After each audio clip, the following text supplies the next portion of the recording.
4টি প্রাইসিং কৌশল। প্রাইসিংয়ের 4টি সাধারণ কৌশল রয়েছে। এগুলো হলো 1. Bundling, 2. Cost plus pricing, 3. Competitive pricing এবং সবশেষে 4. Penetration pricing. চলুন প্রতিটি কৌশল একটু বিস্তারিতভাবে দেখি। শুরু করা যাক বান্ডলিং দিয়ে। বান্ডলিং হলো এমন একটি প্রাইসিং কৌশল যেখানে একটি পণ্য ও একটি সেবাকে একসঙ্গে একটি প্যাকেজ আকারে ডিসকাউন্ট প্রাইসে দেওয়া হয় এবং আলাদাভাবে কিনলে যে দাম হতো তার চেয়ে কম দাম অফার করা হয়। উদাহরণস্বরূপ, আপনার কৃষি উপকরণের দোকান থেকে দূরে থাকা একজন কৃষক আপনার কাছ থেকে বীজ কিনেছেন, কিন্তু বীজগুলো তার খামারে নিয়ে যাওয়ার জন্য তার কোনো যানবাহন নেই। আপনি বীজ ও ডেলিভারি একসঙ্গে একটি বান্ডল দামে দিতে পারেন। এতে আপনি বিক্রিটি নিশ্চিত করতে পারবেন।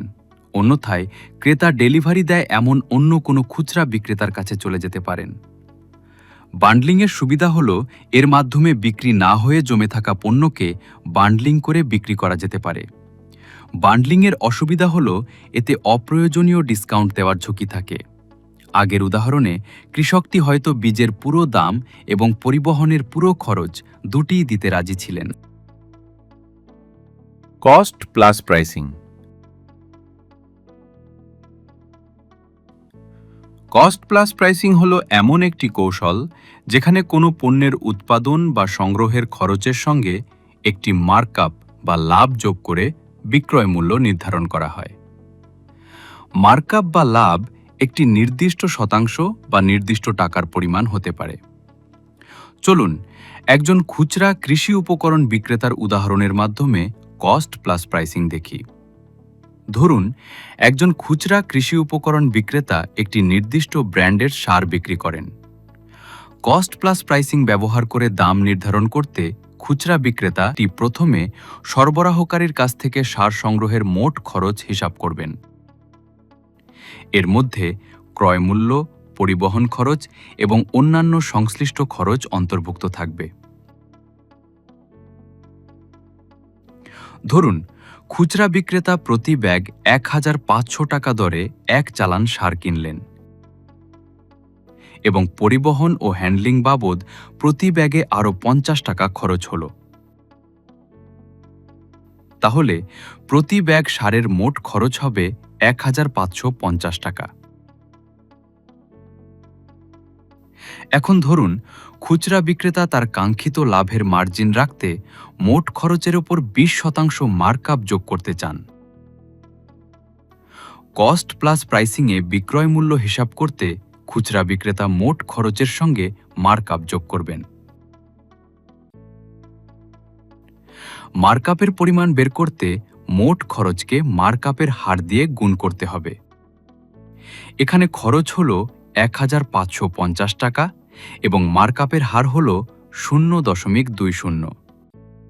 তাই ১,৫৫০ টাকার সঙ্গে ০.২০ গুণ করলে মার্কআপের পরিমাণ হয় ৩১০ টাকা। সুতরাং বিক্রয় মূল্য হবে খরচ এবং মার্কআপের যোগফল। তাই বিক্রয় মূল্য হবে মোট খরচ ১,৫৫০ টাকা সঙ্গে ৩১০ টাকা মার্কআপ, অর্থাৎ মোট ১,৮৬০ টাকা। কস্ট প্লাস প্রাইসিংয়ের সুবিধা হল এটি হিসাব করা সহজ। কস্ট প্লাস প্রাইসিংয়ের অসুবিধা হল এতে ক্রেতা কত টাকা দিতে রাজি এবং প্রতিযোগীরা কী দাম রাখছে তা বিবেচনায় নেওয়া হয় না।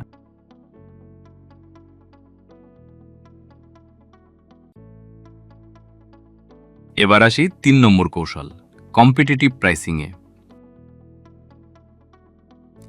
কম্পিটিটিভ প্রাইসিং হলো এমন একটি কৌশল যেখানে একটা ব্যবসা প্রতিষ্ঠান অন্যান্য প্রতিযোগীদের নির্ধারিত দাম বা প্রচলিত মার্কেট রেটের ভিত্তিতে নিজের দাম নির্ধারণ করে।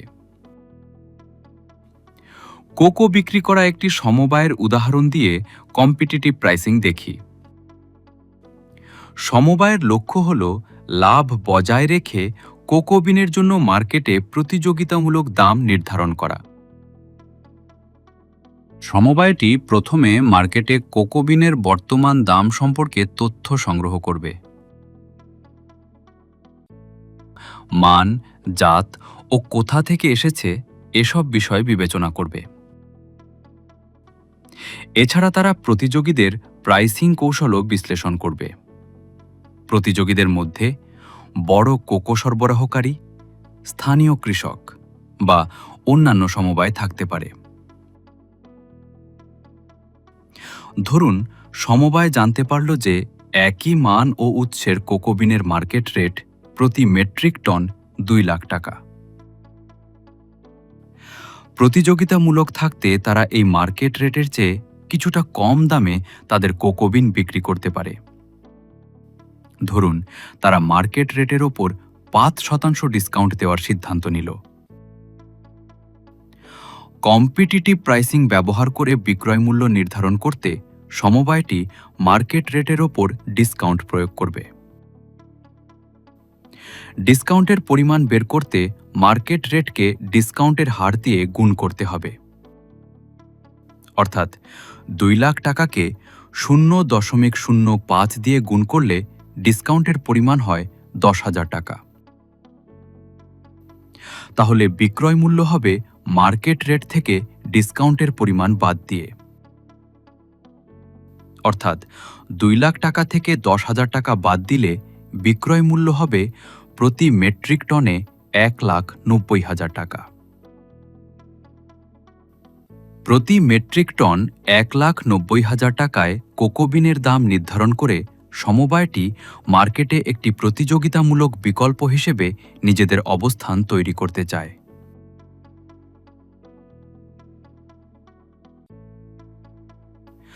সমবায়টির জন্য উৎপাদন খরচ, শ্রমিকের খরচ, প্রক্রিয়াজাতকরণ খরচ এবং অন্যান্য ওভারহেড বা পরোক্ষ খরচসহ মোট খরচের কাঠামো বিবেচনা করা গুরুত্বপূর্ণ, যাতে নির্ধারিত বিক্রয় মূল্যে লাভ করা সম্ভব হয়।